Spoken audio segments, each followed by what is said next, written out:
Côte d'Azur is what many call the south of France, named aptly after its shimmering blue and turquoise waters.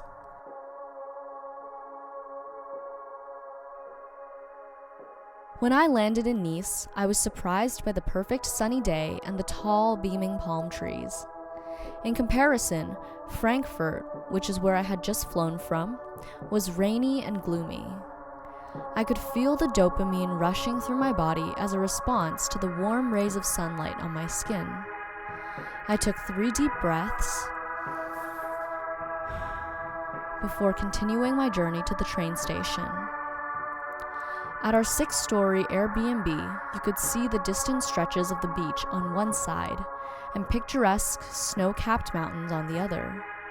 The mountains reminded me of the unpragmatic drawings of mountains on Swiss water bottles. The reason I was there was because I had been invited to speak at the Cannes Film Festival and to present my immersive VR music video, Princess of the Hills, hosted by Fugitive Sisters at Cannes Next, their new innovation hub. I had never exhibited at a film festival before, and I definitely felt out of place at first amongst all the film producers, screenwriters, and cinephiles, although I am quite a bit of a cinephile myself. One film in particular that we watched was Eat the Night, a film about 2 young siblings who found themselves in unfortunate circumstances that drove them apart. It reminded me of the people I keep close in my life and how this period of change has introduced me to many new people, while also driven me to choose the people that I value the most. For most of my life, I had never felt seen by the people around me. I was weird, I stood out, but I was also a bit shy and didn't like initiating conversations with strangers. I had grown used to being comfortable in my own company. I could focus and do the things that I wanted to do the most. Recently, though, I've been meeting more people who see me and what I'm doing. They value my presence, and I feel like I can take my mask off when I'm around them. Being an undiagnosed person with autism and ADHD, I have been navigating my true self while also trying to understand why I do the things that I do. These people, my friends, remind me of that.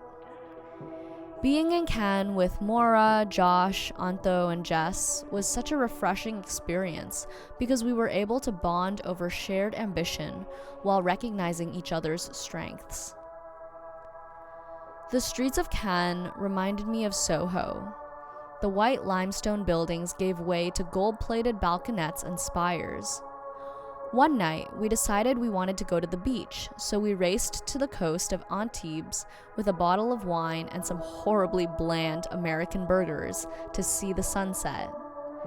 As the pale blue light faded into pastels of soft yellow, pink, and purple, the moon situated itself above a large sailboat, which was parked just outside of the inlet.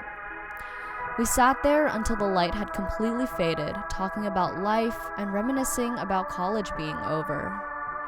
Josh and Anto were moving to Miami, Jess was going home to California, and I would continue with grad school in New York City and then abroad.